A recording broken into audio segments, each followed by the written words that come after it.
सभी को नमस्कार। करियर फर्स्ट चैनल द्वारा यह डिक्टेशन आपको दिया जा रहा है। नया मैटर है, ध्यान से लिखेंगे।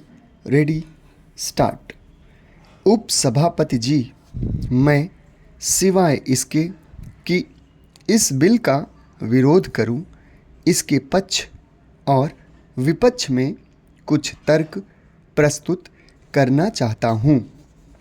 मेरा निवेदन है कि इस सदन में ऐसे अनेक लोग हैं और उनका ख्याल है कि इसके सिवाय कि लोगों का बलात् धर्म परिवर्तन किया गया है और यह प्रयत्न किया गया है कि लोगों में आपस में भाईचारा न हो, अलावा इसके और कोई दुष्परिणाम उस कानून के नहीं हो सकते जो अभी लागू किया गया है।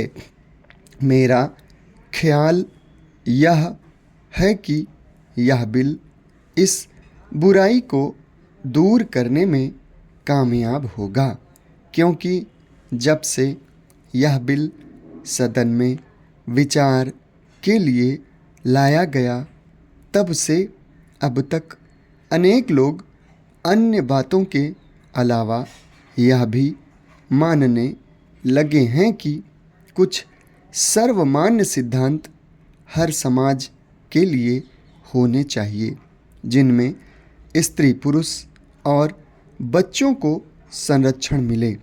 इस देश को सोने की चिड़िया कहा जाता रहा है और अन्य बातों के साथ ही साथ यहाँ की परंपराओं को भी लोग समझते हैं और इनके समर्थन में अपने यहाँ भी दलीलें देते हैं। उनके ख्याल में कानून का अर्थ यह नहीं होना चाहिए कि किसी एक वर्ग को ही संरक्षण प्राप्त हो। ऐसा कोई काम नहीं करना चाहिए जिससे कर्मचारी वृंद अथवा कर्मचारी वर्ग के लोग यह समझें कि यह कानून किसी वर्ग विशेष को लाभ पहुंचाने के लिए लाया गया है। हमें ज्ञात हुआ है कि इसके समर्थन में देश भर में रैलियां आयोजित की गई हैं। किसी वर्ग की ओर से यह नहीं कहा गया है कि यह कानून उनके हितों के विरुद्ध है। यह नहीं कहा जा सकता है कि यह विरोध किसी समाज की ओर से हुआ है अथवा केवल विरोधी दलों ने इसे जन्म दिया है। मैं भी यह नहीं कह सकता कि जो कुछ नियम निश्चित किए गए हैं उनके बारे में वह समझेंगे कि ये ठीक नहीं है। जब यह बिल पेश किया गया था तो इसी सदन में हर्ष ध्वनि एवं करतल ध्वनि के साथ सभी सदस्यों ने इसका स्वागत किया था। मेरे निकटतम सहयोगी भूतपूर्व मंत्री ने भी इसकी सराहना की थी।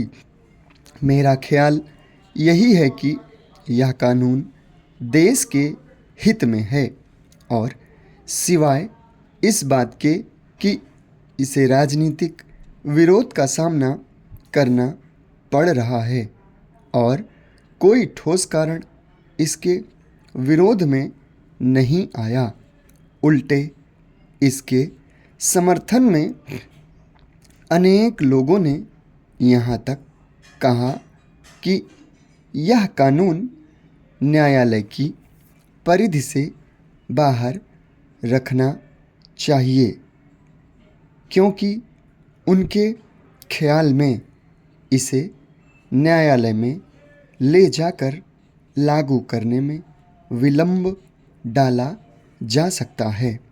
समाप्त। धन्यवाद।